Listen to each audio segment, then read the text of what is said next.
वैकुंठ भगवान श्री हरि विष्णु का निवास स्थान है। आज की इस प्रस्तुति में हम वैकुंठ लोक के बारे में जानेंगे। वैकुंठ एक ऐसा दिव्य लोक है जहां गई हुई आत्मा फिर से कभी भी वापस नहीं आ सकती, उसे मोक्ष प्राप्त हो जाता है और इसीलिए पृथ्वी की हर एक आत्मा मोक्ष प्राप्ति के लिए वैकुंठ की कामना करती है। लेकिन हमारे मन में यह सवाल जरूर आता है कि अनंत कोटि ब्रह्मांड में आखिर किस स्थान पर वैकुंठ मौजूद है। अगर आपके मन में भी ऐसी जिज्ञासा है तो इस प्रस्तुति को अंत तक जरूर देखना। में हम आपको हिंदू धर्म के प्राचीन ग्रंथों के अनुसार वैकुंठ लोक की लोकेशन बताने जा रहे हैं। दोस्तों, भागवत पुराण और विष्णु पुराण में हमें वैकुंठ के बारे में जानकारी मिलती है। न तपदास्यते सूर्यो न शशांको न पावकः यद्गत्वा न निर्वतन्ते तद्धाम परमं मम, अर्थात वह मेरा परम धाम न तो सूर्य या चंद्र के द्वारा प्रकाशित होता है और न अग्नि या बिजली से, वह स्वयं प्रकाशित है। जो लोग वहां पहुंच जाते हैं वे इस भौतिक जगत में फिर से लौट कर नहीं आते हैं। वैकुंठ की राजधानी है साकेत नगरी। इस नगरी में 4 प्रवेश द्वार है और इस नगरी में अनेक रमणीय महल और रत्न जड़ित विमान हैं। यहाँ पर रहने वाले सभी नर नारी तरुण वय के हैं। यहाँ समय का कोई प्रभाव नहीं होता है। ऐसी साकेत नगरी के मध्य में भगवान श्री विष्णु अपने पार्षदगण कुमुद, कुमुदाक्ष, पुंडरीक, वामन, शुनकुन, सुमुख और माता लक्ष्मी के साथ निवास करते हैं। भागवत पुराण के अनुसार वैकुंठ का स्थान ध्रुव तारे की ओर बताया गया है और अगर यूनिवर्स में हम इसे खोजें तो यह स्थान उर्सा माइनर कॉन्स्टेलेशन में है, जिसे सप्तर्षि तारामंडल भी कहा जाता है। यह कॉन्स्टेलेशन में सूर्य से भी लाखों गुना तेज चांद सितारे मौजूद है। यह कॉन्स्टेलेशन उत्तर की ओर मौजूद है। ध्रुव तारे की पृथ्वी से दूरी 433 प्रकाश वर्ष है। अगर हम इसे किलोमीटर के हिसाब से देखें तो यह होता है 4 पद्म 10 नील 40 खरब किलोमीटर, यानी कि 4 की पीछे 15 शून्य लगाना पड़ेगा। यह अंतर तो हुआ पृथ्वी और ध्रुव तारे के बीच का। ध्रुव लोक से ऊपर 1 करोड़ योजन यानी 12 करोड़ 29,53,800 किलोमीटर बाद महरलोक स्थित है। महरलोक से 24 करोड़ किलोमीटर के पश्चात आता है जनकलोक। जनकलोक से 8 करोड़ योजन पर है तपलोक, यानी कि 98 करोड़ किलोमीटर के बाद तपलोक स्थित है। तत्पश्चात आता है सत्यलोक। तपलोक और सत्यलोक की दूरी है 12 करोड़ योजन, यानी कि 1 अरब 47 करोड़ 54,47,589 किलोमीटर। सत्यलोक जहां पर ब्रह्मा जी विराजमान है।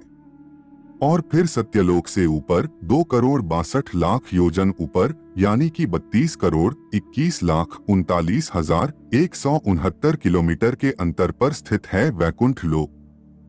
वैकुंठ लोक जहां पर स्वयं भगवान विष्णु शेषनाग पर विराजमान रहते हैं।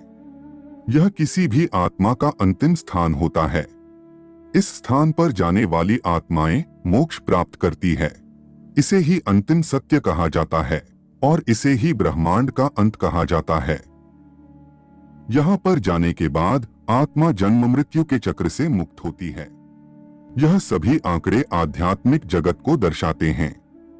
यदि हम धरती से वैकुंठ की दूरी का अनुमान लगाएं तो यह होता है 4 पद्म 10 नील 40 खरब kilometre plus 12 crore 29,53,881 kilometre plus 24 crore 59,07,763 kilometre plus 98 crore 36,31,052 kilometre plus 1 अरब 47 crore 54,46,579 kilometre plus 32 crore 21,39,169 kilometre.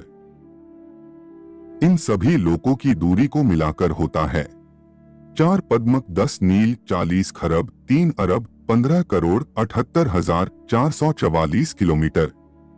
यानी आप देख सकते हैं कि कितना दूर है वैकुंठ।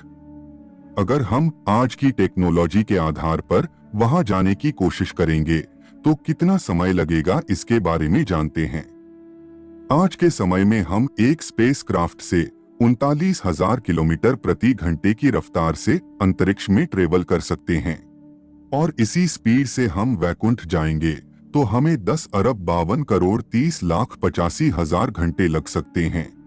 मतलब कि हमें वैकुंठ पहुंचते पहुंचते 12 लाख से भी ज्यादा साल लग सकते हैं। तो दोस्तों, आज की टेक्नोलॉजी से हम वैकुंठ कभी नहीं पहुंच सकते, लेकिन यदि भविष्य में ऐसी टेक्नोलॉजी आ जाए जो 1 महीने या 1 साल में हमें इतनी दूरी तय करा दे, तो क्या हम वैकुंठ पहुंच सकते हैं? तो इसका जवाब है नहीं, क्योंकि आप स्पीड हासिल करके वहां पहुंच तो जाएंगे, परंतु वैकुंठ आपको दिखाई नहीं देगा, क्योंकि वैकुंठ भौतिक जगत में नहीं है, वह दूसरे आयाम में है। और लंबाई, चौड़ाई, गहराई और टाइम, इस 4 आयामों के अलावा हम इंसानों की पहुंच अभी तक दूसरे आयामों तक नहीं बन पाई है। जिस तरह से हिमालय में भी ज्ञानगंज या सिद्धाश्रम नाम का शहर या आश्रम होने के बावजूद हमें दिखाई नहीं देता है, क्योंकि वह शहर या आश्रम दूसरे आयाम में है। लेकिन वैकुंठ तक हमारी पहुंच बन सकती है, और वह भी आसानी से। और इसके लिए आपको आध्यात्मिक जीवन अपनाना होगा, सत्कर्म करना होगा, और कलयुग में वैकुंठ प्राप्ति के लिए नाम जप, भक्ति और प्रभु भजन को सर्वश्रेष्ठ बताया गया है। आध्यात्मिकता के द्वारा आप दूसरे आयामों में जा सकते हैं, और अध्यात्म ही आपको वैकुंठ की प्राप्ति करवा सकता है। क्या है वैकुंठ लोक में? कैसा दिखाई देता है वैकुंठ लोक?